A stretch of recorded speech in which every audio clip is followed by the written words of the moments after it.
नमस्कार दोस्तों, स्वागत है आपका वाईफाई जीएस एग्जाम में। इस डिस्कशन में हम 15 सितंबर 2020 के जो भी इम्पोर्टेंट करंट अफेयर है उन सभी को कवर करेंगे। तो चलो स्टार्ट करते हैं। सबसे पहले हम इकोनॉमिक्स न्यूज़ देखेंगे। फर्स्ट क्वेश्चन, कृषि मंत्री नरेंद्र सिंह तोमर ने कितने राज्यों में 22 बांस समूहों का उद्घाटन किया है? तो ये किया है नरेंद्र सिंह तोमर ने 9 राज्यों में 22 बैम्बू क्लस्टर का उद्घाटन किया है 9 राज्यों में। ये 9 राज्य कौन कौन से हैं ये देख लीजिए आप पहले। गुजरात, मध्य प्रदेश, महाराष्ट्र, उड़ीसा, आसाम, नागालैंड, त्रिपुरा, उत्तराखंड, कर्नाटका। और नेशनल बैम्बू मिशन के लिए एक लोगो भी रिलीज किया गया है, तो ये बात आप याद रखिएगा। और ये जो इनॉग्रेट किया है 22 बैम्बू क्लस्टर को 9 स्टेट में, ये वर्चुअल मोड के द्वारा किया गया है। अब नेशनल बैम्बू मिशन के बारे में देख लीजिए। इसे 2006 अक्टूबर में लॉन्च किया गया था गवर्नमेंट ऑफ इंडिया ने। और national bamboo mission on the basis of the national mission on bamboo technology and trade development report 2003। और अगर बैम्बू की बात करें तो इंडिया वर्ल्ड में सेकेंड लार्जेस्ट कल्टीवेटर है ऑफ बैम्बू का, यानी फर्स्ट पे चाइना है और दूसरे नंबर पे है अपना देश भारत। ये बात आप याद रखेगा। बढ़ते हैं अगले क्वेश्चन की तरफ। CSIR और CMERI। CSIR ये क्या है? Council of scientific and industrial research. और इसकी लैब है CMERI, ये है central mechanical engineering research institute. और नाइस जिसकी फुल फॉर्म है national institute of solar energy, ये गुरुग्राम में है। इन दोनों ने मिलकर एक MOU पर हस्ताक्षर किए हैं। इस क्वेश्चन में पूछा गया है कि ये CSIR की CMERI लैब ये कहाँ स्थित है? तो इस क्वेश्चन का सही आंसर है सी, दुर्गापुर। और दुर्गापुर कहाँ पर है? पश्चिम बंगाल, ये वेस्ट बंगाल में है। और पूरे राष्ट्र में ये स्ट्रेटेजिक एसोसिएशन है जो पूरे राष्ट्र में सोलर एनर्जी सेक्टर को बढ़ावा देगा। तो ये बात आप याद रखिएगा। NISE ये गुरुग्राम में है और CMERI ये दुर्गापुर में है जो पश्चिम बंगाल में है। बढ़ते हैं आगे। किस राज्य ने स्मार्ट राशन कार्ड योजना लॉन्च की है? तो ये की है पंजाब सरकार ने। क्या है ये? इसमें पंजाब के लोगों को एक राशन कार्ड दिया जाएगा जिससे वो पूरे पंजाब में कहीं पर भी उन्हें राशन जो है वो इस कार्ड के माध्यम से मिल जाएगा। तो ये बात आप याद रखिएगा।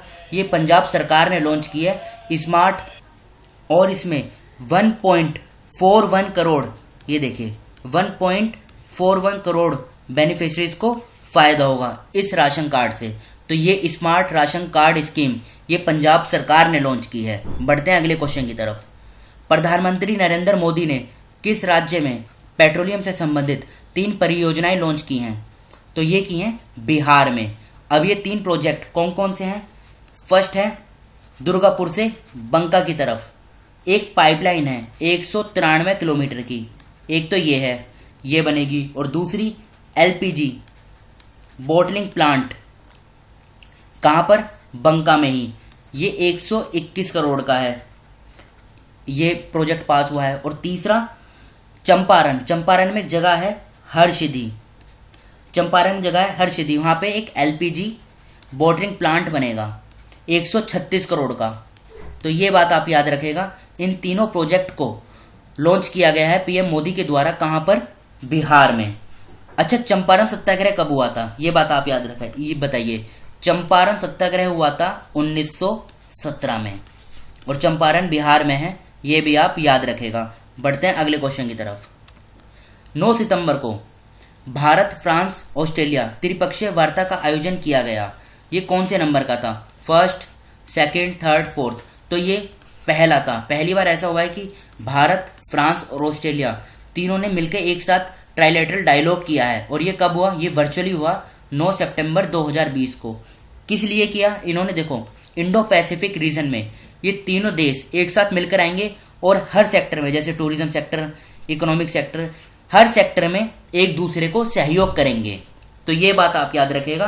कोऑपरेट मतलब एनहेंस कोऑपरेशन, सीधा मतलब ये याद रखिएगा, कोऑपरेट को बढ़ावा देंगे। ये तीनों देश एक साथ आएंगे, इंडिया, फ्रांस और ऑस्ट्रेलिया। बढ़ते हैं अगले क्वेश्चन की तरफ।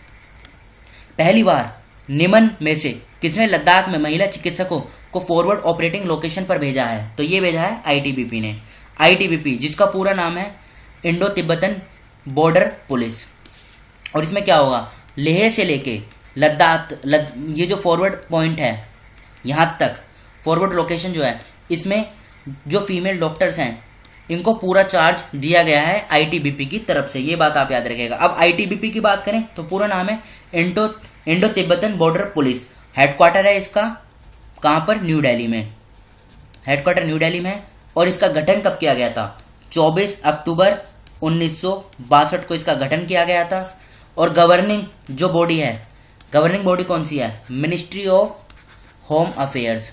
ये बात आप याद रखिएगा। और ये आईटीबीपी ये कहाँ पर तैनात रहती है, एक सेकंड, ये मैप देखिए आप, ये भारत का मैप है और यहाँ पे चाइना है, तो ये इस पूरे एरिया को संभालती है। यहाँ पे ये निगरानी करती है आईटीबीपी, इंडिया और चाइना के बॉर्डर पर।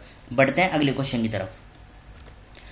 किस आईआईटी ने सेल्फ चेक कियोस्क विकसित किया है, तो ये किया है आईआईटी गुवाहाटी ने। और आईआईटी गुवाहाटी कहाँ पर है, ये आसाम में है। और ये सेल्फ चेक कियोस्क किस लिए डेवलप किया है, ये अगर सीधा मतलब समझें तो कोविड-19 को ये प्रिवेंट करेगा। सेल्फ चेक कियोस्क एग्जाम में पूछा जा सकता है कि सेल्फ चेक कियोस्क किसने डेवलप किया है, आसाम के आईआईटी गुवाहाटी ने। बढ़ते हैं आगे। किसने यूएस ओपन में वुमेन सिंगल का टाइटल जीता है, देखो अगर देखा जाए 4 में 4 ग्रैंड स्लैम होते हैं। और ये ग्रैंड स्लैम किस खेल से संबंधित है, ये टेनिस से संबंधित है।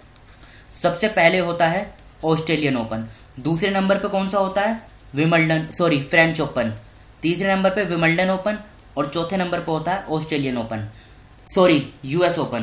पहले पे ऑस्ट्रेलियन ओपन, दूसरे पे फ्रेंच ओपन, तीसरे में विमल्डन ओपन और चौथे पे होता है यूएस ओपन। तो फ्रेंच ओपन और विमल्डन ओपन कोविड-19 के कारण इनको रद्द कर दिया गया है। ऑस्ट्रेलियन ओपन हो गया है और अब हुआ है लेटेस्ट यूएस ओपन। अब इसमें पूछा गया है कि वुमेन सिंगल का टाइटल किसने जीता है। एक सेकंड, सबसे पहले आप ये देखिए, एक सेकंड ही मिटा देता हूँ। हाँ ये देखिए, इसमें वुमेन्स सिंगल का खिताब जीता है नोआमी ओसाका ने और ये जापान से हैं। मैन सिंगल का खिताब जीता है डोमिनिक थियम ने और वुमेन्स डबल का खिताब जीता है लोरा सेडिमंड और वीरा जोनारेव ने। वुमेन्स डबल मतलब इसमें डबल खिलाड़ी खेलते हैं। मेंस डबल का खिताब जीता है मैटे पाविक और ब्रूनो सोरस ने। और एक होता है मिक्स्ड, ये इस बार कैंसिल हो गया है। तो अब इस क्वेश्चन का जवाब दीजिए आप। वुमेन्स सिंगल पूछा है तो आंसर क्या होगा, नोआमी ओसाका। और ये कहाँ से हैं, ये जापान से हैं। और इन्होंने किसको हराया है, इन्होंने बेलारूस की विक्टोरिया अज़ारेंका को हराया है। ये बात आप याद रखेगा। तो आज के इस डिस्कशन को हम यहीं पे रोकते हैं। Thank you.